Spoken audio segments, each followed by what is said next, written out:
Hello दोस्तों, कैसे हैं आप सभी लोग। आज की इस वीडियो में आप सभी का स्वागत है। कक्षा 10 गणित।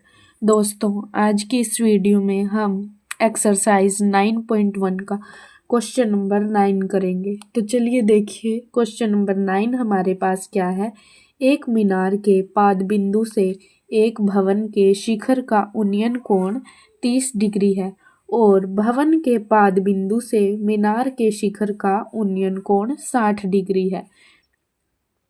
यदि मीनार 50 मीटर ऊंची हो तो भवन की ऊंचाई ज्ञात कीजिए। हमारे पास भवन और एक मीनार दी हुई है, जो मीनार का पाद बिंदु है और भवन का शिखर है।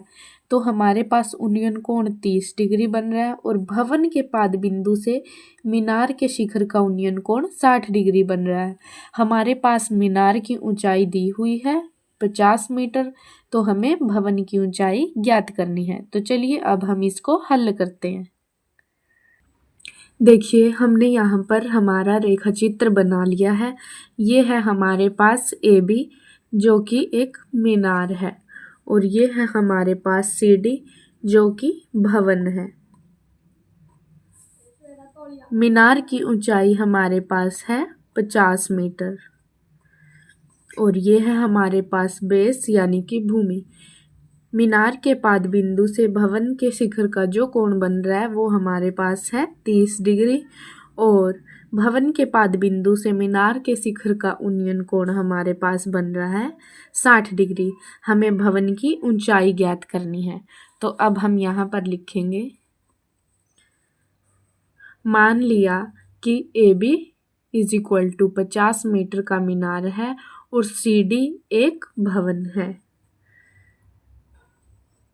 मान लिया कि A B is equal to 50 metre का मीनार है और सी डी एक भवन है। सी डी एक भवन है। प्रश्न के अनुसार हमारे पास सी बी डी कोण है जो वो 30 डिग्री है और ए सी बी कोण है वो 60 डिग्री है। हम यहाँ पर लिखेंगे, प्रश्नानुसार C B D is equal to 30 degree और कोण A C B is equal to 60 degree.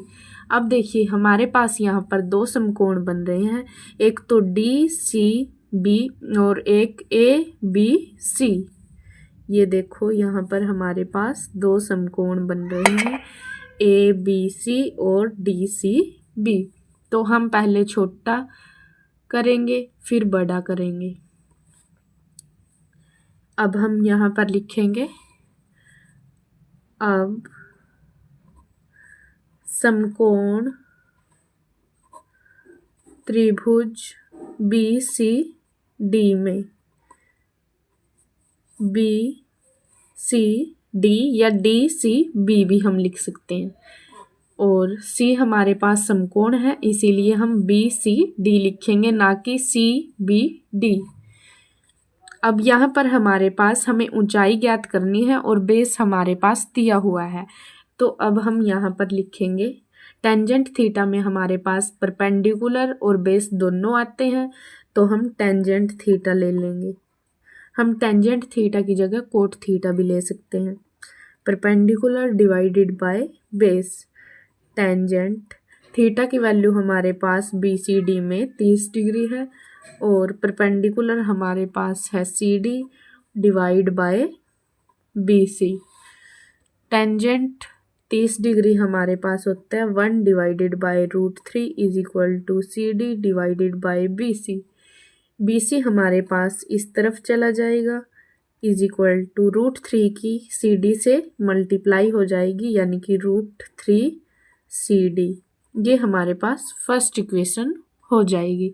उसके बाद आता है हमारे पास दूसरा समकोण। अब हम यहाँ पर लिखेंगे, समकोण त्रिभुज ए बी सी में यहाँ पर है हमारे पास कोण है हमारे पास 60 डिग्री, तो टेंजेंट 60 डिग्री और perpendicular divided by base. Tangent 60 degree, perpendicular है हमारे पास AB और बेस हमारे पास दिया हुआ है BC। टेंजेंट 60 डिग्री होता है √3 इज इक्वल टू AB हमारे पास मीनार की वैल्यू हमारे पास 50 मीटर दी हुई है मीनार की ऊंचाई, और BC हमारे पास बेस है। BC हम इस तरफ ले जाएंगे BC, और √3 को हम नीचे ले जाएंगे, यानी कि 50 डिवाइडेड बाय √3। ये हमारे पास सेकंड वैल्यू आ गई। हमारे पास बेस की दो वैल्यू आ गई, एक तो आई है हमारे पास √3 मल्टीप्लाई CD, और एक 50 डिवाइडेड बाय √3, 50 डिवाइडेड बाय √3। तो हम इन दोनों समीकरणों को बराबर कर लेंगे। हम यहाँ पर भी लिख सकते हैं समीकरण 1 और समीकरण 1 और 2 को बराबर रखने पर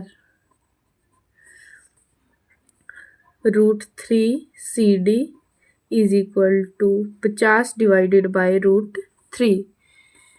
इन दोनों को हमने बराबर रख लिया।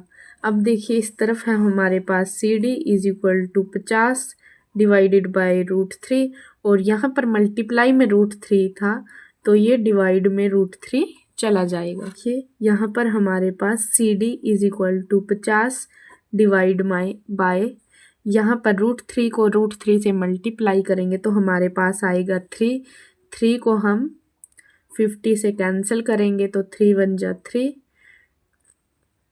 3 6 जा 18, हमारे पास बचा 2 डिवाइड बाय 3।